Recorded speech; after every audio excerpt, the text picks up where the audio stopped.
ضیاء الرحمن ربانی صاحب کے چینل کو جزاک اللہ۔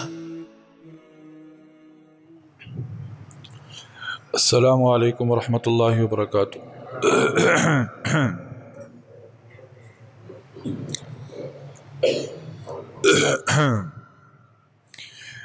الحمد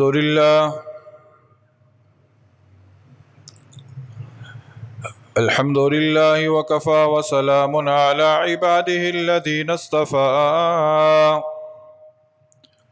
اما بعد فاعوذ باللہ من الشیطان الرجیم، بسم اللہ الرحمن الرحیم۔ لقد من اللہ علی المؤمنین اذ بعث فیہم رسولا من انفسہم یتلو علیہم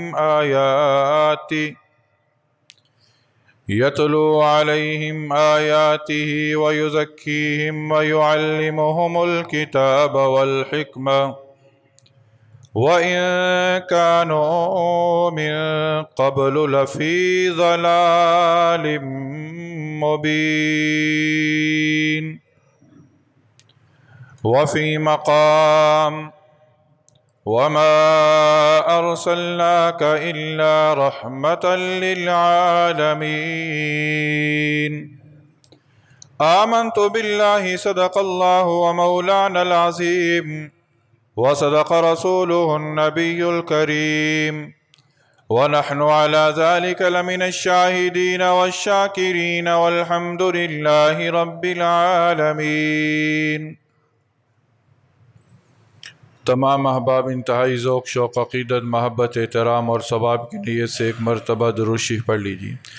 اللہم صلی علی محمد وعلی آل محمد کما صلیت علی ابراہیم وعلی آل ابراہیم انک حمید مجید۔ اللہم بارک علی محمد وعلی آل محمد کما بارکت علی ابراہیم وعلی آل ابراہیم انک حمید مجید۔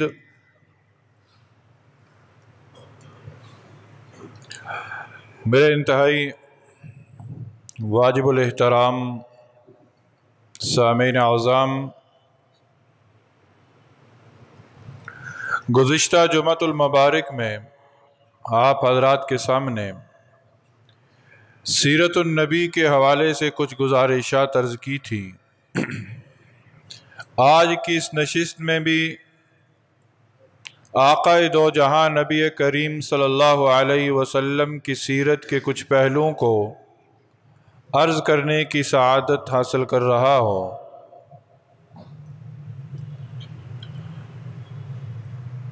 آقا دو جہاں نبی کریم صلی اللہ علیہ وسلم کی سیرت کو ہم ساری زندگی بیان کرتے رہیں یا سنتے رہیں تو یاد رکھ لیجئے، زندگی کے آخری سانس تک دنیا کے اندر کوئی بول بولا نہ جائے، صرف نبی کی سیرت کے بول ہی بولے جائیں، اور زندگی کے آخری لمحات تک کوئی اور بول سنا نہ جائے، صرف نبی کی سیرت کے بول ہی سنے جائیں، تو پھر بھی یاد رکھیے کہ ہم نبی کی سیرت کو نہ سننے کا حق ادا کر سکتے ہیں، نہ سنانے کا حق ادا کر سکتے ہیں۔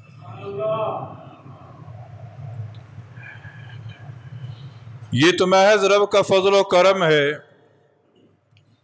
کہ نسبت کو قائم کرنے کے لیے اللہ رب العزت ایسے مواقع فراہم کر دیتا ہے۔ کس کی سیرت؟ اس کی سیرت کہ جس کے بارے میں آقا دو جہاں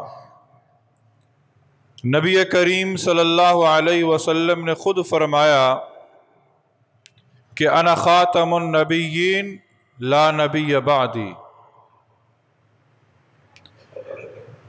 کہ میں نبیوں کی تکمیل کے لیے آیا ہوں، میں خاتم النبیین بن کر کائنات کے اندر تشریف لایا ہوں، اب میرے بعد قیامت تک کوئی نبی نہیں آئے گا۔ وہ خاتم النبیین کہ جسے رب نے بھیجا جب، تو رب نے بھیجنے کے بعد اپنے حبیب کے بارے میں کہا کیا؟ اللہ رب العزت کے بے شمار احسانات ہیں، اتنے احسانات کہ رب تعالیٰ خود فرماتے ہیں کہ وَإِن تَعُدُّوا نِعْمَةَ اللَّهِ لَا تُحْصُوهَا، اگر تم میری نعمتوں کو شمار کرنے لگ جاؤ، میرے احسانات کو گننا شروع کر دو، گنتی ختم ہو سکتی ہے پر میرے کیے ہوئے احسانات ختم نہیں ہو سکتے۔ اتنے احسانات ہیں رب کے ہم پر، لیکن رب تعالیٰ نے جتنے بھی احسانات فرمائے، جتنی بھی نعمتیں دیں، اللہ رب العزت نے احسان کر کے احسان جتلایا نہیں ہے۔ نعمت دے کر یہ نہیں کہا کہ یہ میرا تم پر احسان ہے۔ اللہ رب العزت نے ہمیں انسان بنایا، رب تعالیٰ نے یہ نہیں کہا کہ میرا تم پر احسان ہے۔ رب تعالیٰ نے ہمیں مسلمان پیدا کیا، کلمہ پڑھنے کی اللہ رب العزت نے توفیق دی، ایمان کی دولت سے مالا مال کیا، اپنے حبیب کی امت میں پیدا کیا، طرح طرح کی انعامات کی بارش کی، لیکن رب تعالیٰ نے یہ نہیں کہا کہ یہ میرا تم پر احسان ہے۔ ایک نعمت اللہ نے جب عطا کی، اس نعمت کو عطا کرنے کے بعد رب خود کہہ رہا ہے کہ یہ میرا تم پر احسان ہے، میرا تم پر احسان ہے۔ وہ نعمت کون سی نعمت ہے؟ لقد من اللہ علی المؤمنین، لقد مبالغے کا صیغہ ہے، تحقیق من اللہ، اللہ کا احسان ہے کس پر؟ علی المؤمنین، ایمان والوں پر، کلمہ پڑھنے والوں پر۔ اذ بعث فیہم رسولا من انفسہم یتلو علیہم آیاتی ویزکیہم وَيُعَلِّمُهُمُ الْكِتَابَ وَالْحِكْمَةَ وَإِنْ كَانُوا مِنْ قَبْلُ لَفِي ضَلَالٍ مُبِينٍ۔ اللہ رب العزت ارشاد فرماتی ہیں کہ اے مومنوں، میں نے جو اپنے حبیب کو بھیجا ہے، میں نے جو اپنے حبیب کو بھیجا ہے، میرا حبیب کا بھیجا جانا، یہ میرا تم پر احسان ہے، یہ میرا تم پر احسان ہے۔ اس احسان کی قدر کرنا، میں نے جس حبیب کو بھیجا ہے یہ میرا تم پر احسان ہے، اور جس حبیب کو میں نے بھیجا ہے اس کا مقصد کیا ہے؟ یتلو علیہم آیاتی، وہ میری آیات کو پڑھ کر بتلائے گا، وَيُزَكِّيهِمْ، اور لوگوں کو پاک کرے گا، وَيُعَلِّمُهُمُ الْكِتَابَ، لوگوں کو کتاب کا علم سکھائے گا، وَالْحِكْمَةَ، اور حکمت عطا کرے گا، وَإِنْ كَانُوا مِنْ قَبْلُ لَفِي ضَلَالٍ مُبِينٍ، حال یہ ہے کہ اس کے آنے سے پہلے ہر طرف گمراہی ہی گمراہی تھی۔ یہ آیا ہے تو جہالت جو ہے وہ علم کے اندر تبدیل ہو گئی، یہ آیا تو تاریکی روشنی میں بدل گئی، یہ آیا تو انسان کو جینے کا شعور ملا، یہ آیا تو ہر طرف بہاریں ہی بہاریں بکھیر دیں۔ اس لیے یہ میرا احسان ہے، یہ میرا احسان ہے، یہ وہ انمول ہیرا ہے۔ جب میں اسے دنیا کے اندر بھیجوں گا تو صرف یہ فرش والوں کا نبی نہ ہوگا، یہ فرش والوں کا نبی نہ ہوگا، یہ عرش والوں کا بھی نبی ہوگا، یہاں تک کہ اسے میں وہ انعامات عطا کروں گا کہ اس سے پہلے آدم سے عیسیٰ تک وہ انعامات میں نے کسی کو عطا نہ کیے ہوں گے۔ وہ انعامات نبی کریم صلی اللہ علیہ وسلم خود فرماتے ہیں کہ اللہ رب العزت نے مجھے وہ انعامات عطا فرمائے، وہ چیزیں عطا فرمائیں کہ مجھ سے پہلے آدم سے عیسیٰ تک اللہ رب العزت نے وہ چیزیں کسی کو عطا نہ فرمائی تھی۔ کون سی چیزیں ہیں؟ نبی کریم صلی اللہ علیہ وسلم نے خود فرمایا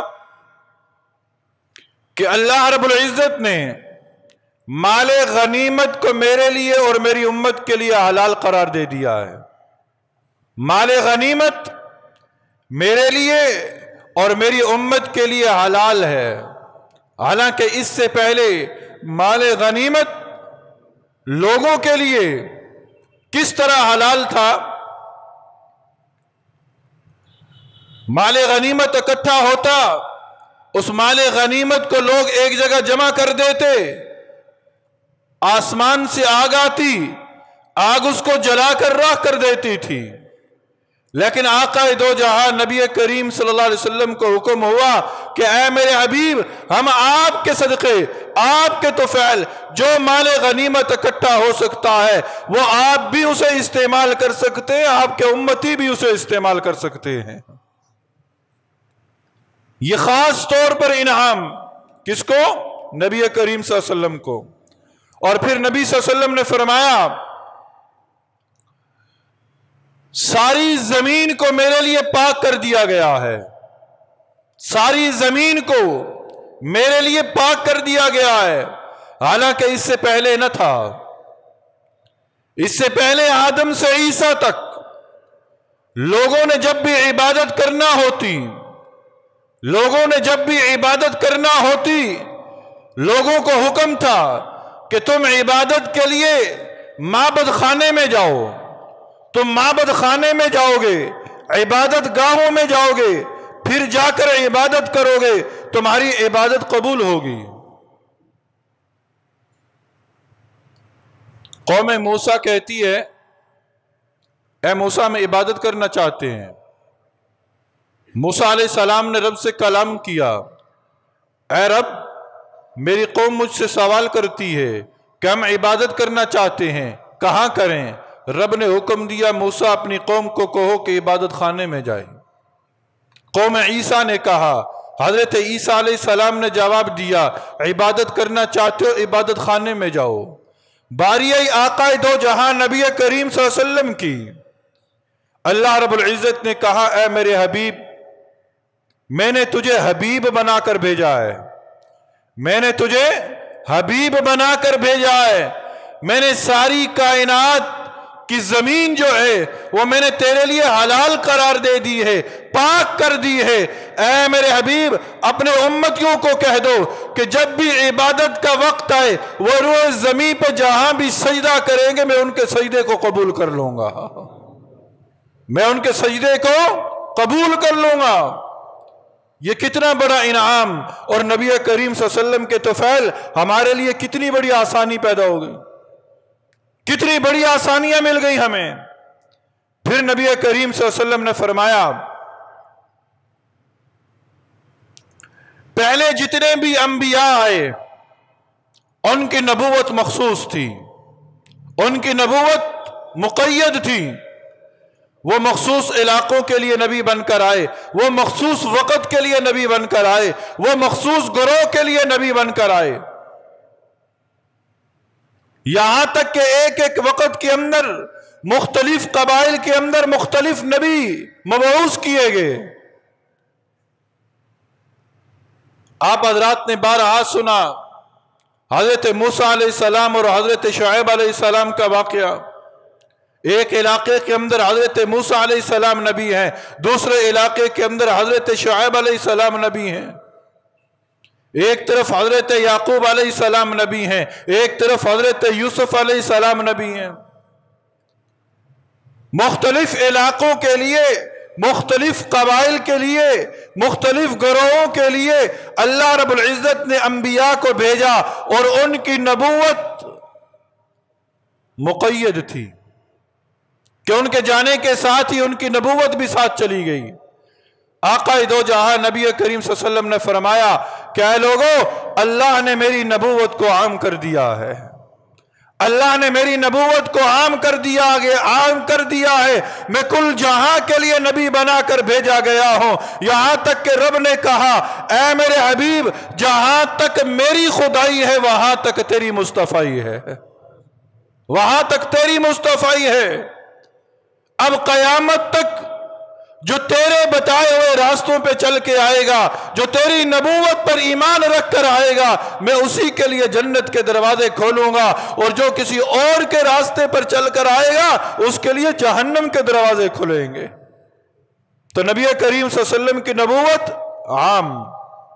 پھر فرمایا آقا دو جہاں نبی صلی اللہ علیہ وسلم نے چوتھا انعام، پہلا انعام مال غنیمت حلال، دوسرا انعام زمین پاک، تیسرا انعام نبوت عام، چوتھا انعام نبی کریم صلی اللہ علیہ وسلم نے فرمایا میرا دشمن 1 مہینے کی مسافت پر ہوتا ہے، اللہ رب العزت میرا روب اس کے جسم پر ڈال دیتا ہے، میرا روب اس پر پڑ جاتا ہے، میرا روب اس کی دل کی گہرائیوں میں چلا جاتا ہے۔ یہ صفت اور یہ انعام اس سے پہلے کسی نبی کو نہ ملا تھا۔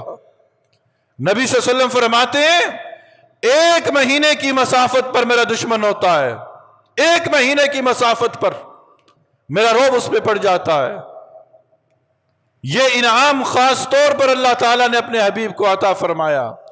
اور 5واں انعام، اس انعام کے بارے میں کیا کہنا، اس انعام کے بارے میں کیا کہنا؟ نبی صلی اللہ علیہ وسلم خود فرماتے ہیں کہ اللہ رب العزت نے ہر نبی کو ایک دعا کا اختیار دیا کہ جو دعا تم مانگو گے منو عن اس دعا کو قبول کیا جائے گا۔ مجھے بھی کہا گیا اے میرے حبیب مانگو، اے میرے حبیب مانگو۔ میں نے رب سے کہا کہ اے اللہ میں اس دعا کو کل قیامت کے دن کے لیے محفوظ رکھتا ہوں جو اپنی امت کے لیے مانگوں گا، اپنی امت کے لیے مانگوں گا، اپنی امت کی بخشش کے لیے مانگوں گا، اپنی امت کے حساب کی آسانی کے لیے مانگوں گا۔ یہ 5 انعامات اللہ رب العزت نے اپنے حبیب کو عطا فرمائے، مال غنیمت حلال، زمین پاک، روب 1 مہینے کی مسافت پر، نبوت عام، اور ایک دعا کی قبولیت کا وعدہ، وہ دعا جو نبی صلی اللہ علیہ وسلم کل قیامت کے دن مانگیں گے۔ یہ 5 انعامات اللہ نے اس حبیب کو عطا فرمائے کہ جس حبیب کو اللہ رب العزت نے مبعوث فرما کر کہا کہ لقد من اللہ علی المؤمنین، کہ تحقیق ایمان والوں پر میرا یہ احسان ہے، میرا یہ احسان ہے۔ اور پھر اللہ تعالیٰ نے کس حبیب کو مبعوث فرمایا؟ جو رحمت للعالمین بن کر تشریف لائے، دونوں جہانوں کے لیے رحمت، دونوں جہانوں کے لیے رحمت، اور صرف انسانوں کے لیے نہیں، چرند پرند کے لیے بھی رحمت، حیوانات کے لیے بھی رحمت، ہر چیز کے لیے رحمت بن کر آئے۔ اور یہی وجہ ہے کہ ہر چیز نے پھر آپ کی صداقت کی گواہی بھی دی، صداقت کی گواہی بھی دی۔ اے ایمان والو اپنی قسمت پہ ناز کرو، اپنی قسمت پہ فخر کرو کہ ہم اس نبی کے امتی ہیں کہ جس نبی کی نبوت کی گواہی مردہ گو بھی دے رہی ہے، مردہ گو بھی دے رہی ہے، جس نبی کی نبوت کی گواہی درخت بھی دے رہے ہیں۔ حضرت عبداللہ ابن عمر رضی اللہ تعالی عنہما فرماتے ہیں ہم ایک سفر پہ روانہ تھے، ایک دیہاتی ملا، نبی صلی اللہ علیہ وسلم نے اسے تبلیغ کی، کہا کہ میں آخری نبی بن کر آیا ہوں، اللہ تعالیٰ نے مجھے رسول بنا کر مبعوث کیا ہے، میری بات کو مان لو۔ وہ دیہاتی کہتا ہے آپ کی رسالت کی صداقت کی گواہ کون ہے؟ گواہی کون چیز دے گی؟ نبی صلی اللہ علیہ وسلم نے فرمایا اگر وہ درخت میری نبوت کی گواہی دے دے تو کیا تو ایمان قبول کر لے گا؟ وہ دیہاتی کہتا ہے کہ ہاں۔ نبی صلی اللہ علیہ وسلم نے دور کھڑے ایک درخت کو، کیکر کا درخت تھا، نبی صلی اللہ علیہ وسلم نے اشارہ کیا، وہ درخت زمین پھاڑتا ہوا آیا اور نبی صلی اللہ علیہ وسلم کے سامنے آ کر کہتا ہے کہ اے اللہ کے نبی آپ اللہ کے آخری رسول بن کر کائنات کے اندر تشریف لائے ہیں۔ وہ آپ کی نبوت اور رسالت کی گواہی دے رہا ہے۔ ایک اور سفر پر دیہاتی سے ملاقات ہوئی، وہ دیہاتی بھی اسی طرح کا سوال کرتا ہے کہ آپ کی نبوت کی گواہی کون دے گا؟ نبی صلی اللہ علیہ وسلم نے فرمایا اگر یہ کھجور کے درخت کی ٹہنی اتر کر میرے نبوت کی گواہی دے دے کیا تو ایمان کو قبول کر لے گا؟ وہ دیہاتی کہتا ہے ہاں میں آپ کے ایمان کی دعوت کو قبول کر لوں گا۔ نبی صلی اللہ علیہ وسلم نے کھجور کے درخت کی طرف اشارہ کیا، کھجور کے درخت کی ٹہنی اتری، جس ٹہنی کی طرف اشارہ کیا تھا وہی ٹہنی کھجور سے اتری اور نبی صلی اللہ علیہ وسلم کے سامنے آ کر نبی صلی اللہ علیہ وسلم کی نبوت اور رسالت کی گواہی دے رہی ہے۔ بہت سارے عوام مسجد نبوی کی زیارت کر کے آئے ہیں، اللہ رب العزت پھر سے راستے کھولے اور پھر سے ہم سب نبی صلی اللہ علیہ وسلم کے اس مسجد کی زیارت کریں۔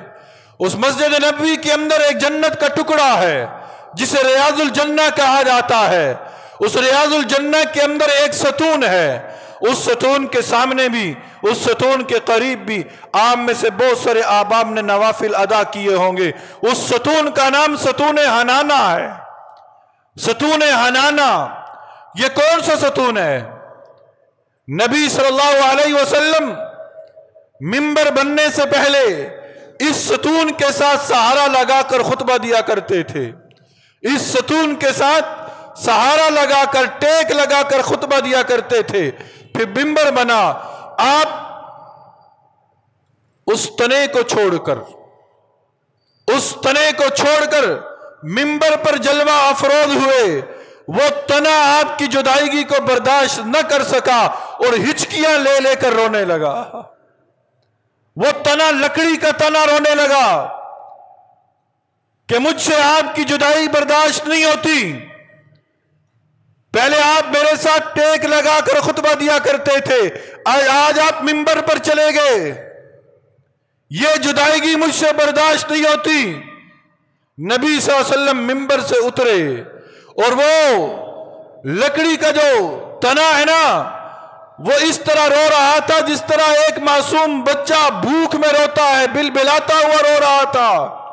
نبی صلی اللہ علیہ وسلم نے اسے گلے لگایا، نبی صلی اللہ علیہ وسلم نے اسے پھر گلے لگایا، پھر جا کر وہ ستون چپ ہوا، پھر جا کر وہ تنا چپ ہوا۔ ہر چیز نے نبی سے محبت کی۔ وہ مردہ گو دیہاتی آیا نبی کی مجلس میں، مردہ گو پھینک کر کہتا ہے اے اللہ، اے محمد، اگر یہ گو آپ کی نبوت کی تصدیق کر دے تو میں آپ پر ایمان لے آؤں گا۔ نبی صلی اللہ علیہ وسلم نے فرمایا اے گو، اتنا کہا وہ مردہ گو بول پڑی تھی لبیک و سعدیک، حاضر ہوں میں، اے اللہ کے نبی حاضر ہوں میں۔ نبی صلی اللہ علیہ وسلم نے پوچھا من انا، میں کون ہوں؟ وہ گو جواب دیتی ہے آپ اللہ کے رسول ہیں، آپ خاتم النبیین ہیں، آپ خاتم النبیین ہیں۔ وہ مردہ گو ایک لمبا کلام کرتی ہے، میں کس کا نبی ہوں؟ آپ اس کے نبی ہیں کہ جس کا عرش آسمانوں میں ہے، جس کی بادشاہت زمینوں میں ہے، جس کی رحمت جنت میں ہے اور جس کا عذاب جہنم میں ہے۔ اس مردہ گو کے اس کلام پر، اس گفتگو پر وہ دیہاتی کہتا ہے کہ اشہد ان لا الہ الا اللہ واشہد ان محمدًا عبدہ ورسولہ۔ مردہ گو بھی آپ سے پیار کرے، جانور بھی آپ سے پیار کرے۔ وہ اونٹ نہیں آیا تھا، اے اللہ کے نبی، اے اللہ کے نبی، رو رہا ہے، ہچکیاں بندھی ہوئی ہیں، کیوں رو رہا ہے؟ کیا مالک تجھ پر ظلم کرتا ہے؟ کیا مالک تجھے ستاتا ہے؟ کیا مالک تجھے چارہ پورا نہیں دیتا؟ اے اللہ کے نبی، ہر چیز پوری کرتا ہے، پھر تو روتا کیوں ہے؟ پھر تو روتا کیوں ہے؟ رات کو تو اٹکیلیاں کیوں کرتا ہے؟ اپنے مالک کو سونے کیوں نہیں دیتا؟ وہ اونٹ کیا جواب دیتا ہے؟ اے اللہ کے نبی، میرا مالک تھکا ہوا آتا ہے، آ کے لیٹ جاتا ہے، لیٹتا ہے تو آنکھ لگ جاتی ہے۔ اے اللہ کے نبی، میرا مالک عشاء کی نماز میں تاخیر کر دیتا ہے، میں اس کے لیے اٹکیلیاں کرتا ہوں کہ یہ اٹھے اور نماز ادا کر لے، یہ اٹھے اور نماز ادا کر لے۔ کئی ایسے اونٹ جو اپنے مالک سے دور ہو گئے،